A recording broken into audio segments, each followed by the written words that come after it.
غوث پاک کی اگر تمہارے اندر ذرا برابر بھی نسبت ہے تو میں کہوں گا میرے عزیزو، سلطان الاولیاء غوث پاک عاشق رسول ہی نہیں، فنا فی الرسول تھے۔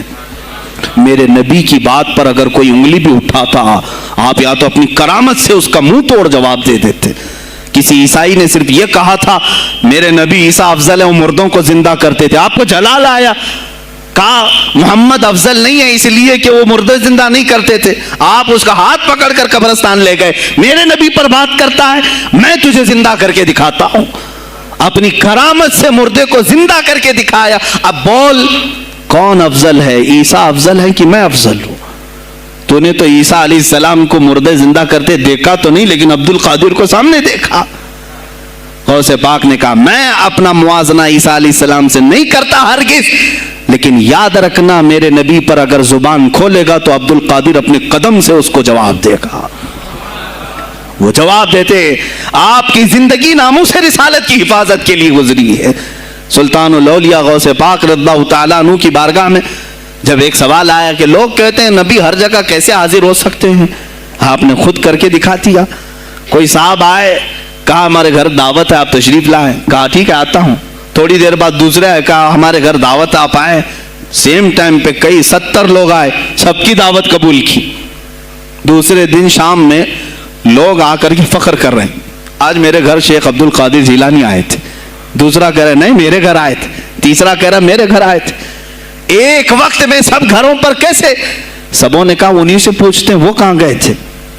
جب لوگ آئے تو سننے میں یہ آتا ہے کہ آپ ایک درخت کے نیچے بیٹھے تھے، لوگ سوال کرنے کے لیے آئے، سب آپس میں کہہ رہے ہیں ہمارے گھر آئے تھے، ہمارے، آپ بتائیں کیا کس کے گھر گئے تھے؟ تو انہوں نے کہا درخت کے اوپر دیکھو۔ تو لوگوں نے درخت کے اوپر نگاہ ڈالی تو دیکھا ہر پتے پر شکل عبد القادر نظر آ رہی ہے۔ فرماتے ہیں اللہ نے عبد القادر کو یہ اتنی قدرت دی ہے کہ بیک وقت وہ کئی جگہوں پر حاضر ہو سکتا ہے۔ تو جب ایک غلام رسول کو اللہ نے یہ طاقت دی تو رسول مختار کو کتنی طاقت دی ہوگی۔ انہوں نے ناموس رسالت کو واضح کیا ہے میرے عزیزو۔ اولیاء کاملین اسی لیے آتے ہیں، وہ نبی کا پرتو بن کر کے آتے ہیں، اور آج ان کے نام کی 11ویں کھا کر کے موٹے ہو رہے ہیں، بس اور کچھ نہیں۔ اور لوگ یہ سمجھتے ہیں نفس کو موٹا کر کے تم اپنی زبانوں میں گھی لگا چکے ہو، بولو گے تو پکڑے جاؤ گے، بولو گے تو تمہارے اوپر کیس ہو جائے گا، ہو نہیں تو۔ میرے عزیزو آج تو حالات ایسے ہیں، میں رو پڑا کل جب مجھے یہ رپورٹ ملی کہ صرف ہندوستان کی سوشل میڈیا پر 25,000 پوسٹ میرے نبی کی شان میں گالیاں دی گئی ہیں، 25,000 لوگوں نے گستاخی کی ہے۔ تم بھی تو رات بھر انٹرنیٹ چلاتے ہو، پورا کا پورا وقت اپنے موبائل میں صرف کرتے ہو، جانا ہے تمہیں بھی میرے آقا کی بارگاہ میں، یاد رکھنا حضور پاک صلی اللہ تعالیٰ علیہ وسلم کے دربار میں جانے والے ہو اور تمہارا کوئی عذر قبول نہیں کیا جائے گا۔ حضرت سعد بن ربیع کی وہ بات مجھے یاد آتی ہے، جنگ احد میں حضور کی حفاظت کے لیے لڑتے لڑتے میدان میں ایسے آ گئے تھے کافروں کے کہ آپ کے گوشت کے ٹکڑے اڑ رہے تھے، جسم کے گوشت کے ٹکڑے اڑ رہے تھے۔ میرے آقا دیکھ رہے تھے، شام کا وقت ہوا، احد کا میدان، ہوازیں، سناٹا، 70 لاشیں پڑی ہوئی تھی صحابہ کی۔ اللہ کے نبی نے پکارا میرے سعد کو ڈھونڈو کہاں ہے، سعد کہاں ہے؟ صحابہ کہتے ہیں ہم آواز دینے لگے سعد تم زندہ ہو، رسول تجھے بلا رہے ہیں۔ حضرت سعد بن ربیع 7 لاشوں کے نیچے دبے ہوئے تھے اور سانسیں بھی چل رہی تھی، سانسیں چل رہی تھی۔ صحابہ نے جب آواز دینا شروع کیا کہ رسول پاک یاد کر رہے ہیں، وہیں سے وہ حرکت کرنے لگے، اندر سے آواز دی اے جوانوں سعد زندہ ہے، میں یہاں لاشوں کے نیچے دبا ہوا ہوں۔ ہٹائی گئی لاشیں تو دیکھا ان کے جسم میں کچھ بچا ہی نہیں تھا، کچھ نہیں تھا، سب پھٹ چکا ہے، پیٹ کو تک چاک کیا گیا ہے، سانسیں باقی۔ سعد بن ربیع کہتے ہیں اے صحابہ شاید میں رسول اللہ تک نہیں پہنچ پاؤں گا، حضور اونچے ٹیلے پر بیٹھے ہوئے ہیں، شاید نہیں پہنچ پاؤں گا، میرا سلام میرے نبی تک پہنچا دینا، حضور تک پہنچا دینا۔ لیکن آنے والوں کو کیا کہا جانتے ہیں؟ میں اے جوانوں تم سب سے کہوں گا آج کے حالات میں۔ سعد ابن ابی ربیع کہتے ہیں اے صحابہ میں تو جا رہا ہوں, میری آخری سانسیں ہیں, لیکن اگر تمہاری آنکھیں چمکتی رہی, تمہارے جسموں میں جان باقی رہی, اور میرے نبی پر اگر کسی نے انگلی اٹھائی اور گالی دی, میں قیامت کے دن اسے نہیں چھوڑوں گا. اور یاد رکھنا, اللہ کی بارگاہ میں تمہارا کوئی عذر قبول نہیں کیا جائے گا اگر تمہارے جیتے جی تمہارے نبی کی ذات پر کسی نے کیچڑ اچھالا. حضرت سعد ربی اتنا کہہ کر کے انتقال ہو گئے, وہ حضور تک پہنچائے بھی نہیں جا سکے. اے میرے عزیزو, اے جوانو, تم کیا سمجھتے ہو کہ تم دنیا سے اسی طرح نکل جاؤ گے؟ قرآن میں بھی اللہ نے کہا, ام حسبتم ان تدخلوا الجنت, تم یہ سوچ کر کے بیٹھے ہو کہ ہم جنت میں چلے جائیں گے؟ پیر صاحب کا دامن پکڑ لیا ہے, مجھے تو جانا ہی ہے جنت میں, پیر بخشوا دیں گے ہمیں. تم برس میں ایک مرتبہ 11ویں کر کے اور فاتحہ نیاز کر کے سمجھتے ہو اسلام کا حق ادا کر دیا. یہاں تمہارے نبی کی عظمت پر روز بروز حملے ہو رہے ہیں. آج کفر کھل کر کے آیا ہے سامنے, نہیں دیکھتے آپ؟ کفر کھل کر کے سامنے آیا ہے تعصب کے ساتھ. ہر شہر میں جاتے ہوئے گنڈے للکار رہے ہیں اسلام کے خلاف ہمارے ملک میں. اگر میں کھل کر کے آیا تو میرا کیا جرم ہے اس میں, میرا کیا قصور ہے اس میں کہ آپ بھی میں نہ بولوں؟ ہاں, آج تمہارے پاس طاقت ہے, پاور ہے, جو کچھ بھی حسر اور رسوخ ہے, اس سے زیادہ کیا کرو گے کہ تم مجھے جیل میں بند کر دو گے؟ میں کل کی تفسیر میں بھی یہی کہا, ایک مولانا صاحب نے کہا کیا آپ اتنا بول رہے ہیں, آپ پر ایسے ایکٹ لگائے جائیں گے کہ زندگی بھر آپ کی ضمانت ہی نہیں ہوگی. آپ پر ایسے قانون لگائے جائیں گے کہ آپ کی زندگی بھر ضمانت ہی نہیں ہوگی. میرا دل یہ کہتا ہے, اے لوگوں, اس طرح جی کر فائدہ بھی کیا؟ ایسی آزادی کس کام کی جس میں روز اٹھتے ساتھ میرے نبی کی شان میں گستاخیاں ہم سن رہے ہوں, اور حضور کو کوسا جا رہا ہوں, ہم کھاتے پیتے گھوم رہے ہوں.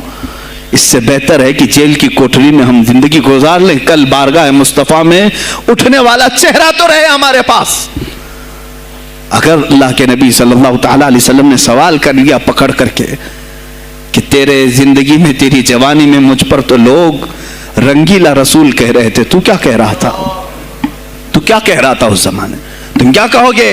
اے اللہ کے نبی, میں مزدور تھا, میں کچھ نہیں کر سکتا تھا, میں غریب تھا, کام کاج کرتا تھا, میں کچھ نہیں کر سکتا تھا. یاد رکھو, اس وقت میرے آقا تمہارے سامنے بلال حبشی کو لا کر کھڑا کر دیں گے. یہ کیا تھا بلال؟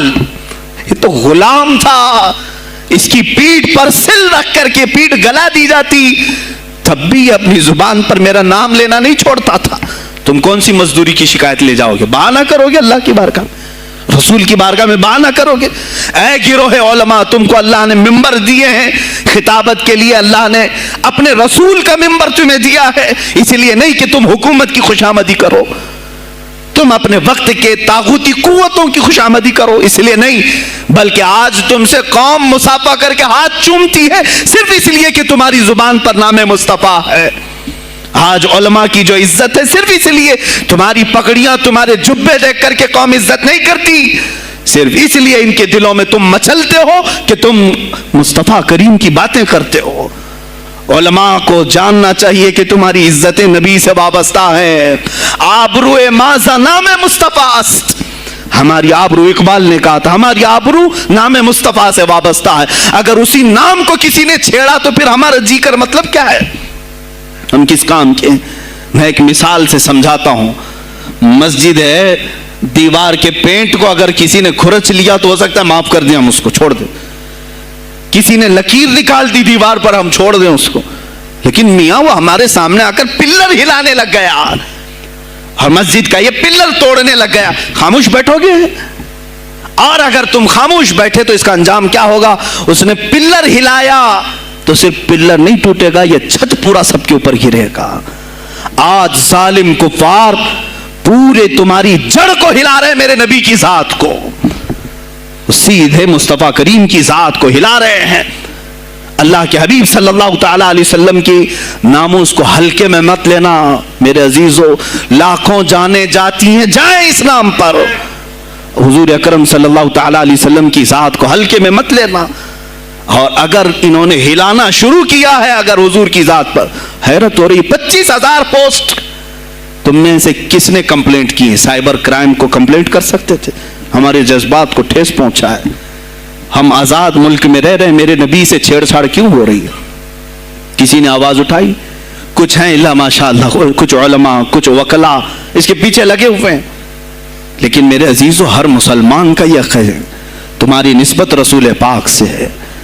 اب انہوں نے ہلانا شروع کیا تو انتظار کرو, جس دن یہ چھت گرے گی عذاب بن کر, سب پیچھے جائیں گے, سب اس میں گرفتار ہوں گے انشاءاللہ العزیز. ہم مہم چھیڑیں گے, ہم مہم چھیڑیں گے اس بات کی. اگر آج تم کثرت میں ہو تو اس کا کیا مطلب, جو چاہے تم کر لو گے. ہم اتنے گئے گزرے تو نہیں ہیں کہ ہمارے نبی کے اوپر بھی تم چلے جاؤ. ہاں ہمیں رون دیا, ہمیں مار دیا, ہمیں قتل کر دیا, سب برداشت کر لیا, لیکن اب اس سے آگے نہیں برداشت کریں گے انشاءاللہ العزیز. میں آواز دیتا ہوں اسی منبر سے, اے گروہ علماء, اے جماعت صوفیہ, اے خانقاہ کے گدی نشینوں, باہر آؤ. آؤ حکومت وقت سے ایک مطالبہ یہ کرو, اے حکومت وقت کے تخت پر بیٹھنے والوں, ہمارے ہند میں پارلیمنٹ میں بھی ایسا قانون پاس کرو کہ کوئی میرے نبی کی ذات پر بھونکے تو اسے موت کی سزا ہو جائے. ہم یہ چاہتے ہیں. اگر اس قانون کو تمہیں لانے میں کچھ زندگیوں کی ضرورت ہے تو یہ فقیر حاضر ہے, اور میرے ساتھ بھی کچھ تمہارے لیے حاضر ہوں گے. لے لو ہماری جانیں اور ایک قانون ایسا بنا دو تاکہ قیامت تک پھر یہاں پر کوئی نہ بھونکے میرے نبی کی ذات پر. تم قانون صرف میرے نبی کے لیے نہیں, تم اپنے دیوی دیوتاؤں کے لیے بناؤ, شانتی سے رہو. ہم نے کبھی تمہارے خلاف بھونکا نہیں ہے, ہم نے کبھی دیوی دیوتاؤں کو چھیڑا نہیں ہے, اس لیے کہ اسلام اس کی اجازت نہیں دیتا. ہم گالی نہیں دیتے, ہم اسلام کی حقانیت سے بیان کرتے ہیں. لیکن خاموش رہنے کی یہ سزا ہمیں دی جا رہی ہے کہ ہمیں گالیاں دیتے دیتے یہ اب ہمارے نبی تک پہنچ گئے, ہماری ماں عائشہ صدیقہ تک پہنچ گئے, اور ہمارے تمام اکابرین اسلاف تک پہنچ گئے. اور 25 کروڑ کی تعداد میں خاموشی یہ اچھی نہیں ہے میرے عزیزو, اچھی نہیں ہے. آج افسوس اسی بات کا ہے, جن کو اللہ تعالیٰ نے اپنے نبی کی نیابت عطا کی ہے وہ نائب رسول ہیں یا کسی خانقاہ کے گدے نشین ہیں. تم یہ مت سمجھ لینا کہ تمہارے آبا و اجداد کمال کے تھے, بزرگان دین تھے, تم چھوٹے جاؤ گے. نہیں, سوال تو ہوگا, تمہیں سوال ہوگا, مجھ سے بھی ہوگا. میں یہ نہیں کہہ رہا ہوں کہ میں کوئی الگ ہوں, سوال ہوگا. آؤ سر جوڑ کر کے ہم اس سلسلے میں کوشش کریں. غوث پاک رضی اللہ تعالیٰ عنہ کا یہی میسج تھا. ہندوستان میں شہاب الدین غوری نے جو پرچم اسلام لہرایا وہ آج تک اس کی دین ہے کہ مسلمان زندہ ہیں, یہاں مسلمان باقی. پوری دنیا میں نظام کو صحیح کرنے کے لیے آواز اٹھانا یہ بھی اولیاء کاملین کی بات ہے, ان کی صفات ہیں. صرف اپنی خانقاہ میں اللہ اللہ اور ذکر کرانا ہی ان کا کام نہیں تھا, وہ دلوں کو تو دھلتے ہی تھے, لیکن جو نظام سنبھال رہا ہوتا اس کی باغ ڈور کو بھی دھلتے تھے, اس کی بھی صفائی کرتے تھے. تو اللہ کا ڈر رکھنے والا کرسیوں پر آئے, جو کسی کا خون چوسنے والا نہ آئے. عزیزان گرامی وقار, اپنے سیاسی شعور کو بھی بیدار کرو, سیاست کو سمجھو. تم کب تک استعمال ہوتے رہو گے؟ اب اس میں علماء کو بھی آنا چاہیے کہ ان کے سیاسی شعور کو بیدار کرے. تمہارے ساتھ آج جو کھیل کھیلا جا رہا ہے, تم ہر ایک کی جے وجے کرتے ہوئے ہر پارٹی کے پیچھے جاتے ہو. تم نے آج تک اپنا قائد نہیں ڈھونڈا, اپنا قائد نہیں ڈھونڈا. اور ان کو دیکھو, وہ کہتے ہیں کہ اگر پیٹرول 200 لیٹر بھی ہو جائے تو ہمارے قائد تو یہی ہیں, اس لیے کہ ہمارا ہم مذہب ہے, وہ ہمارے مذہب کی بات کرتا ہے. تمہارا کون ہے میرے عزیز؟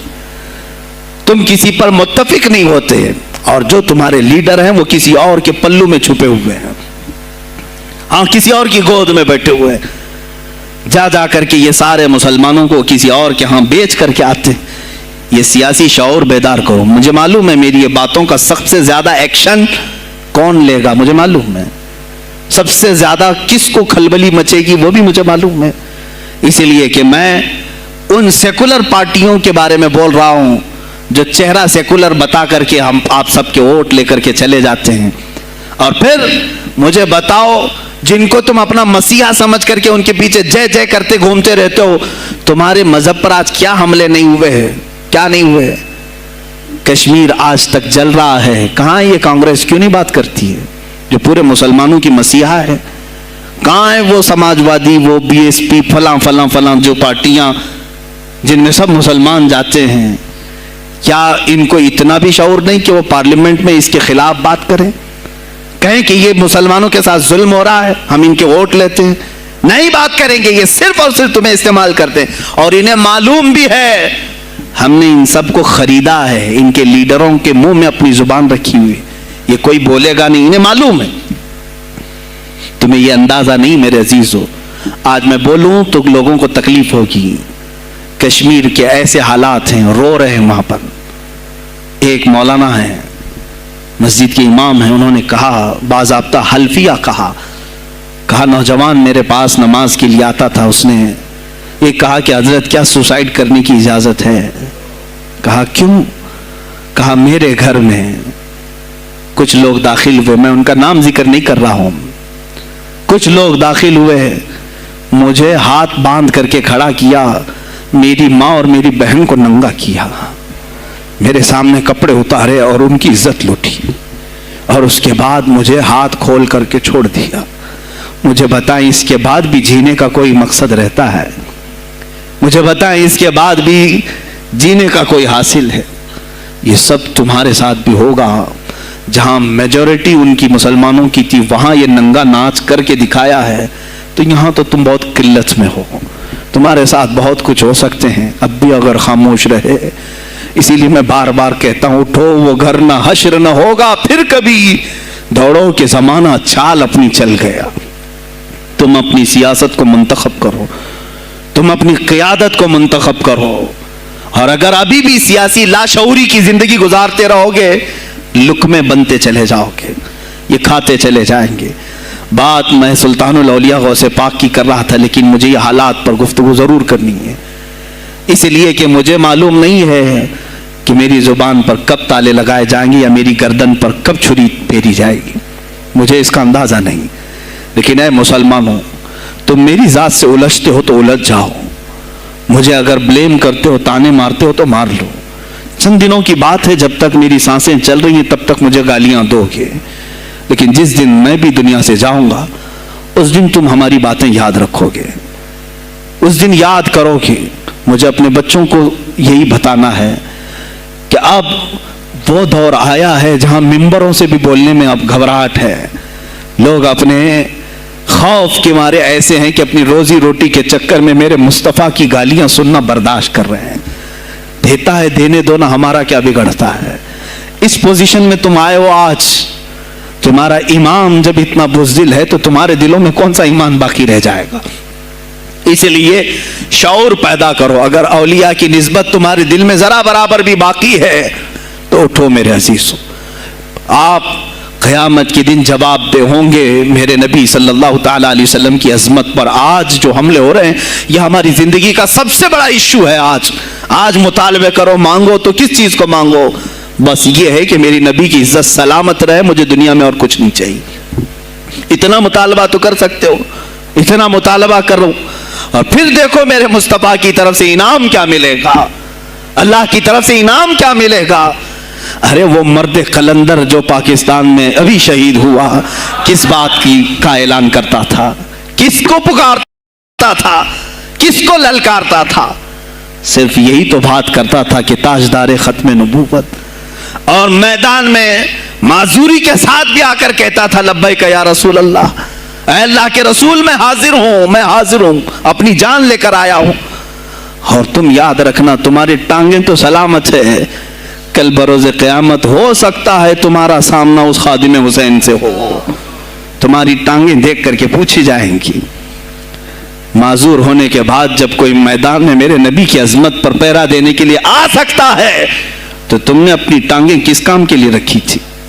میرے عزیزوں، میں نے جتنی طاقت مجھے اللہ نے دی میں بول رہا ہوں، اب اس کے بعد کا محاذ تمہیں سنبھالنا ہے، آگے کی ہماری فکروں کو تمہیں لے جانا ہے۔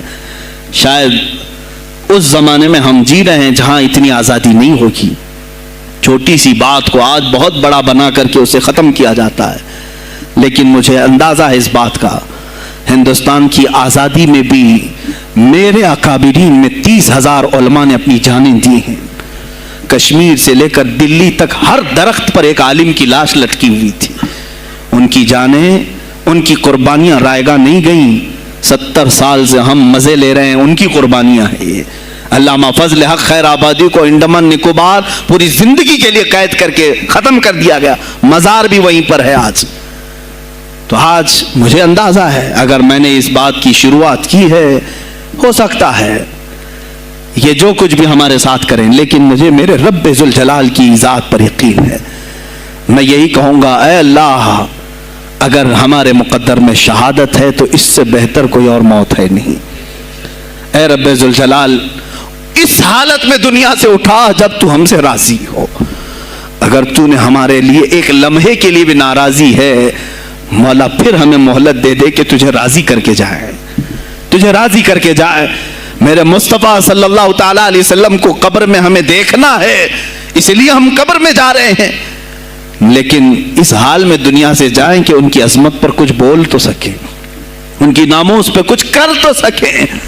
عزیزان گرامی، سلطان الاولیاء شہنشاہ بغداد رضی اللہ تعالیٰ عنہ کی ذات پر جو ان کی کرامات ہیں، وہ ساری چیزیں پھر کبھی میں ذکر کروں گا.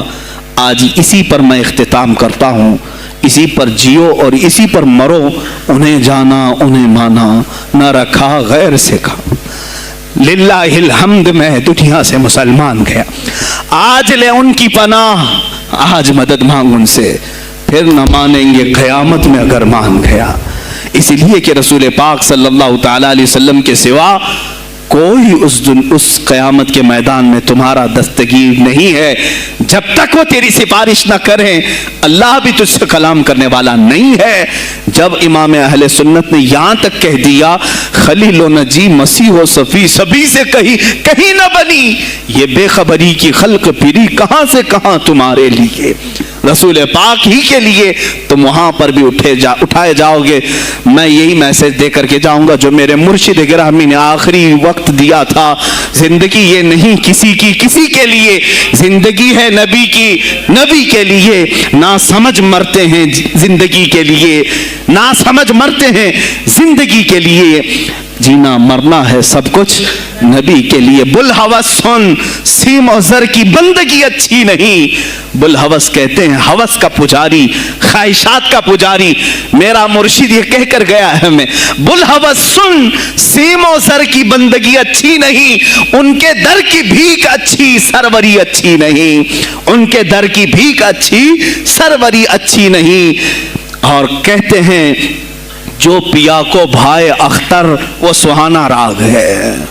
جو پیا کو بھائے اختر وہ سہانا راگ ہے. جس سے ناخوش ہو پیا وہ راگنی اچھی نہیں. جو میرے نبی کو نہ پسند آئے وہ بات ہی اچھی نہیں. جو میرے نبی کو نہ پسند کام ہو وہ کام ہی اچھا نہیں. جس سے ناخوش ہو پیا وہ راگنی اچھی نہیں. وآخر دعوانا الحمدللہ رب العالمین. السلام علیکم.